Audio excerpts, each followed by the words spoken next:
Pakatan Rakyat is now formally does not exist anymore. I mean, that's certain.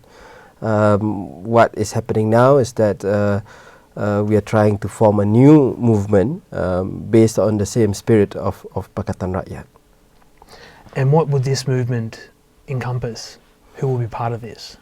Well, there are talks within certain segments of PAS, forming a new organization, as well as PKR, or the People's Justice Party, and the Democratic Action Party will be part of this movement. And what do you think the unravelling of Pakatan Rakyat means for Malaysia's opposition movement? And what does it mean for democracy in Malaysia in general? Definitely, for the time being, it's a setback because I think many people hoped that Pakatan can go far, and it has certainly achieved a lot.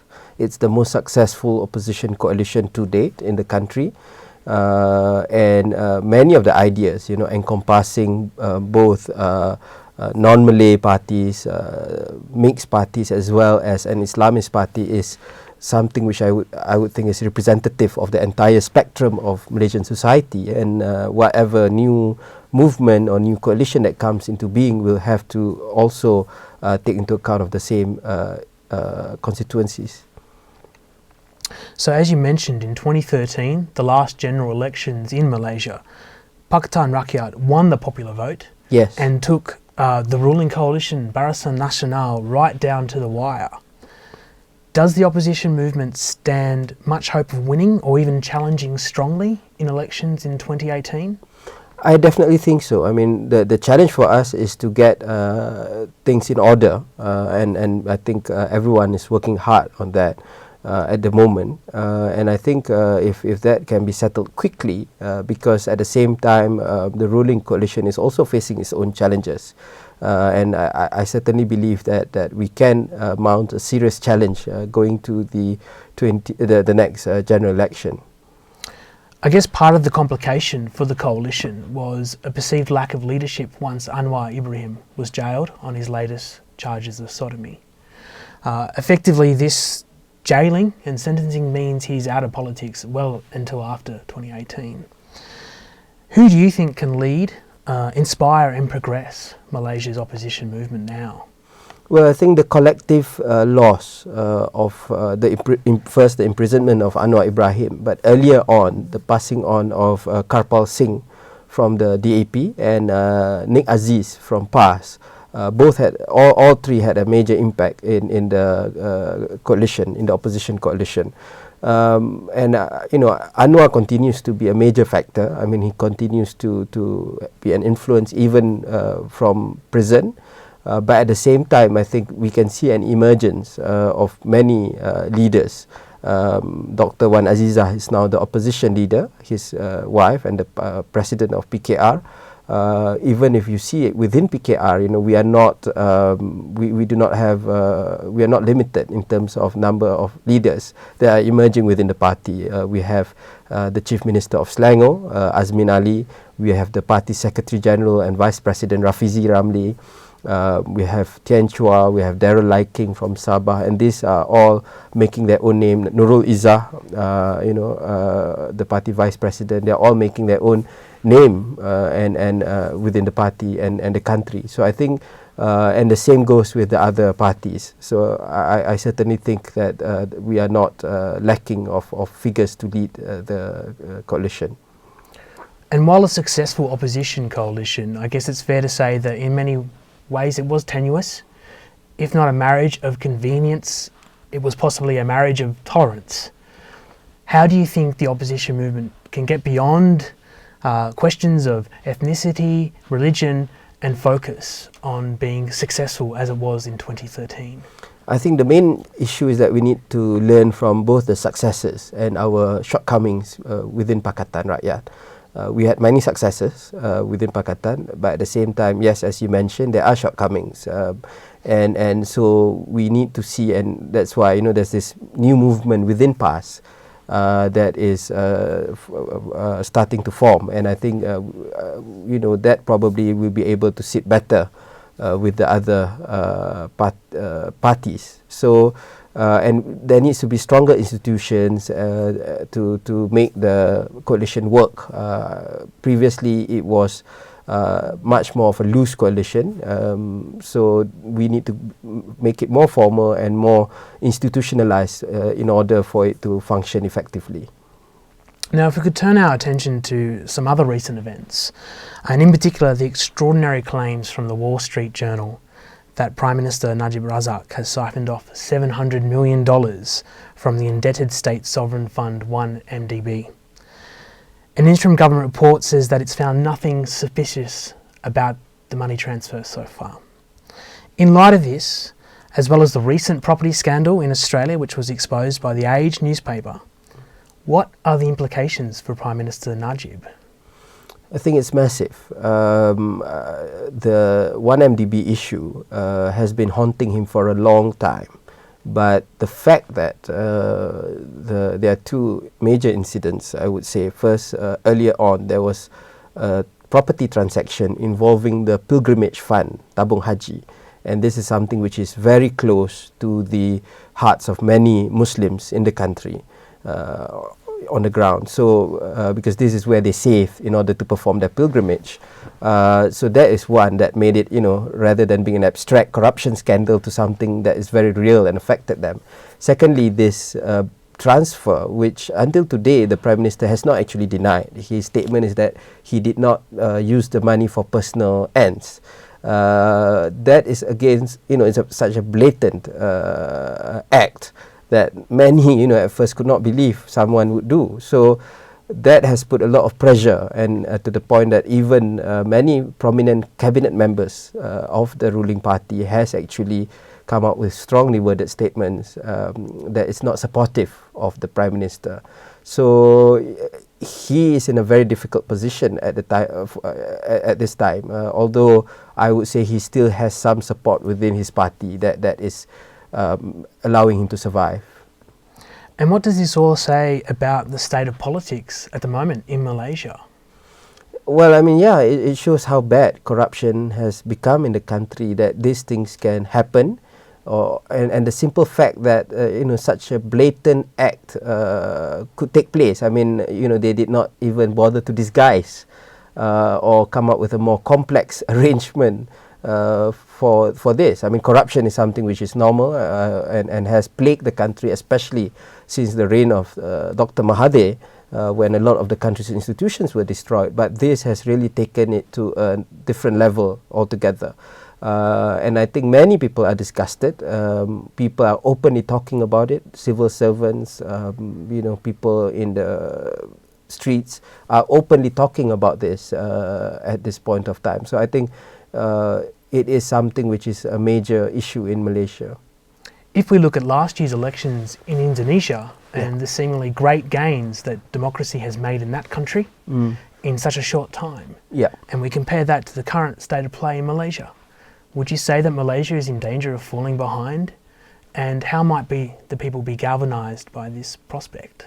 Yes, I certainly think so, because if we look at history, Indonesia, when they had their crisis in 1997-98, the old regime was overthrown and a process of democratization has taken place. Impressive democratization. The institutions are free. There's been major corruption investigations even against the government parties. The media is free, and political change happens between one election and another normally. So that has been a huge success for Indonesia. Malaysia, on the other hand, we had our reformasi as well in 1998 when Anwar was sacked. It created a new political movement, but from then until today, although the movement has grown, it's much more multiracial now and all that, but the fact remains that the old regime remains. So a lot of things that was wrong in the past still is there right now, and is a stumbling block to democracy. So I think we need to push for that, and that's why my main message when I meet Malaysians in Australia is that we must not lose hope in this, because until and unless there is one political change in the regime and institutional reform in the country, we will not see real change taking place. There's no use if say just Najib resigning, but if there's another person of the same party, of the same regime, and coming into power, then things will still be the same. Now, in addition to the potential cloud of corruption overhanging Malaysian politics at the moment, there's also the question of, more aggressive moves towards hudud law in Malaysia.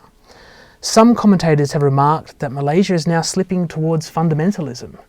What would you say to those claims? I would say that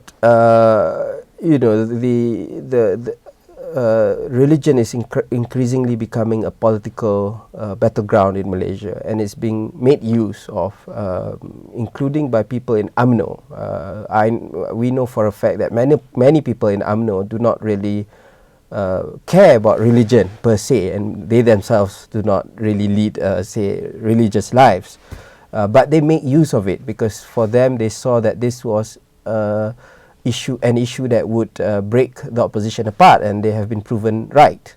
It was unfortunate that people fell for it, and as you probably know, until today actually the constitutional bill to allow hudud to be implemented in Kelantan has not been actually brought to Parliament, although it was scheduled to be brought twice. The private members bill, it has been postponed and postponed. So I don't think the ruling coalition is serious about it because one, they don't really believe in it, and secondly, even if they do, there are non-Muslim component parties, or even the Borneo parties, which some of them are Muslim, but they have a different view about the implementation of hudud or the Sharia criminal enactment, that they do not want this to happen.